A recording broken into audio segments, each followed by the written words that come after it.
Saber administrar o dinheiro é um ato de equilíbrio e sabedoria.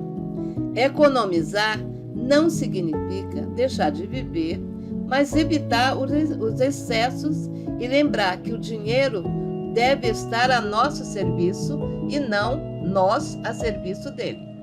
Vale a pena investir naquilo que realmente nos traz felicidade e bem-estar, em vez de buscar satisfação em compras supérfluas ou exageradas. Muitas vezes, tentamos preencher carências emocionais com bens materiais, mas aquilo que falta na alma não pode ser comprado.